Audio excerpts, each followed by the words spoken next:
कैसे मास्टर?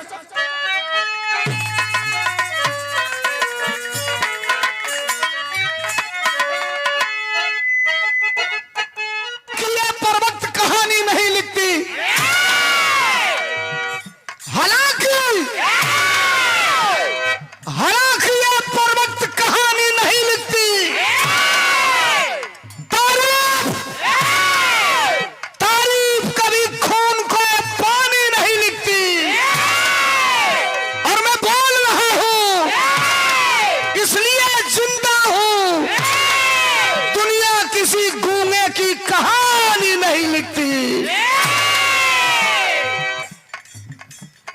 ये विनोद यादव जी की तरफ से 100 रुपयों का आशीर्वाद, मालिक सुखी रखे। एक दिन टेलीविजन पर हम लोग थे। ए साड़ू भाई बैठो, इनके बैठाओ लगो तनी, पैतरा लेके वे गिरो मारे लगे हैं इन्हें।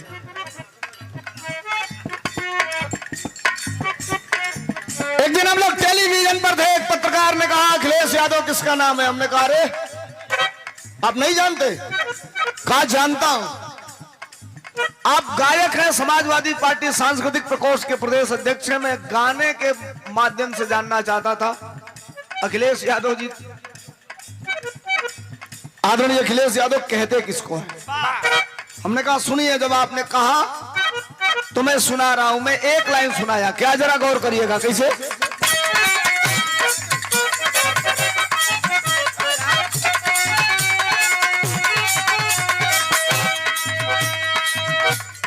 दुनिया जिसको,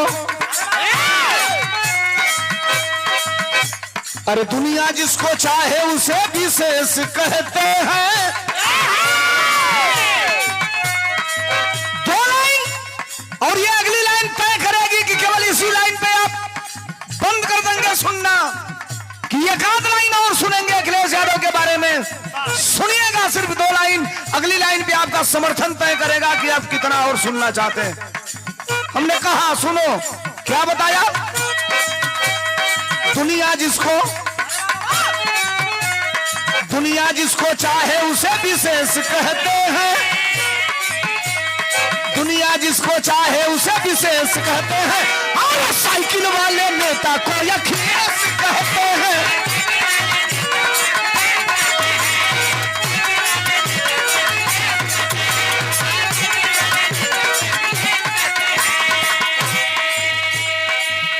मैं चर्चा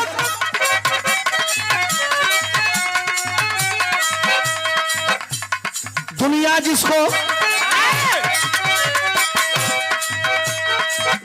जिसको चाहे उसे विशेष कहते हैं। दुनिया जिसको चाहे उसे विशेष कहते हैं। दुनिया जिसको चाहे उसे विशेष कहते हैं, और साइकिल वाले नेता को अखिलेश कहते हैं।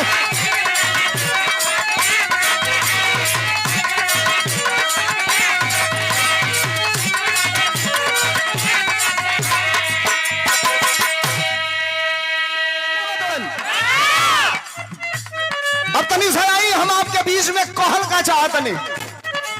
समाज में का भइल, पहले लोग अपने लड़का का बारात लेके जाओ तब बाराती खातिर अपने एगो तम्बू लेके जाओ, टेंट। पहले एगो टेंट घर में सजाओ, तो जब बेटा मालिक जा टेंट लिखावे तो एक गाना के दौर में टेंट वाला पूछे कि बरतिया में का ले जाता नहीं, तो वो कहो कि बिरहा ले जाता नहीं, तो कहे सट्टा लिखो। जब कहो कि बराती में नाच ले जाता नहीं, तो वो हाथ जोड़ ले कहे भैया हम खाली नहीं किए, दूसरे केहू का सट्टा लिखवा लो।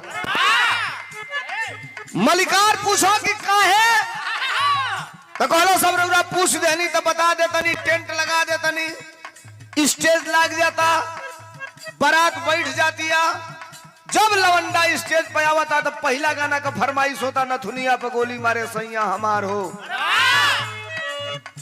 एहू जाले ठीक बा, जब लवंडा स्टेज पे खड़ा होकर गावल चालू करता तो अगवा 2-4 दनी राइफल बंदूक लेके बैठल रहता लो, इतना न फायर करता लो, नथुनिया पे गोली मारे पो। कि इतना हमारी तम्बू में छेदा हो जाता कि जितना सट्टा का रुपया नहीं खे मिला तो उसे ढेर रुपया भी आने तम्बू ठीक करौले में लग जाता। तो केकरा भाखल बा कि तम्बुओ लेके जाई या घर से धान गेहूं बेच के अपन तम्बू ठीक करवाई।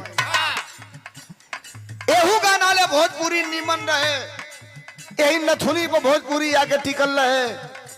तबले भोजपुरी में एक महिला आ गई जिस महिला का नाम कल्पना बताया गया। अकेले भोजपुरी को अपने मुट्ठी में कर लिया। कल्पना का गाना अटेक्शन ला दिया समाज में। नौका लइकन पर असर पड़ल। गाना गौली की जात अरब परदेश बलमुआ छोड़ के अपन देश बलमुआ का देखो पंडित जी से खुलवा के पोथी पतरा एगो चुम्मा ले लो राजा जी बन जाई जतरा।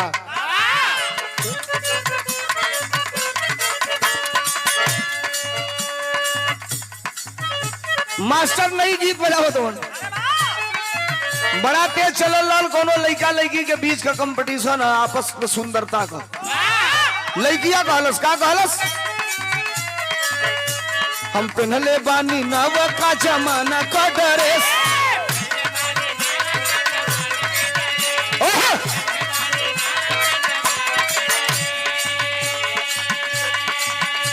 तू कर तारा देखिए के मूड नु भरेस।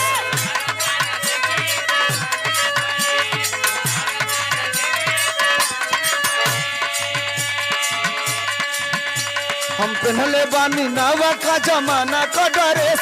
तू कर तारा देखिए के मूड नु भरेस। तब लइकवा कहलस ए दिल्ली वाली तू ही लाल किला हऊ का। ए दिल्ली वाली तू ही लाल किला हऊ का। तुहार आँख नीला नीला तू तसीला हऊ का। तुहार आँख नीला नीला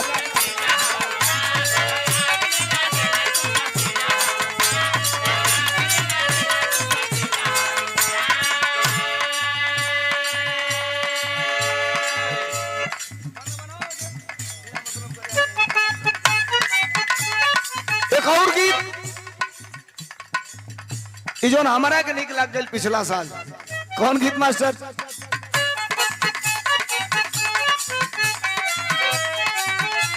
अरे गुजरल नजरी से जाते गुजरिया।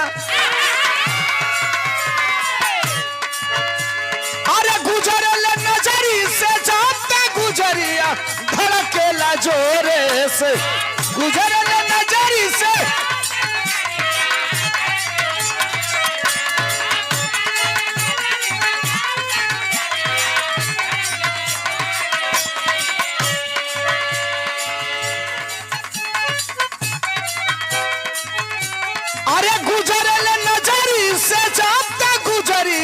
धड़केला जोरे से।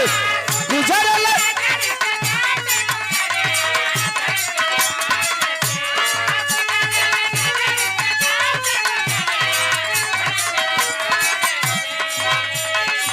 गुजरल नजरी से जाते गुजरिया धड़केला जोरे से।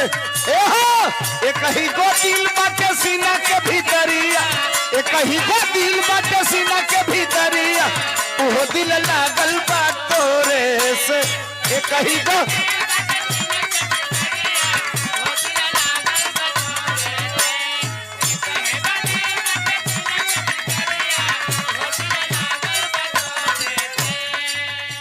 कैसे मास्टर?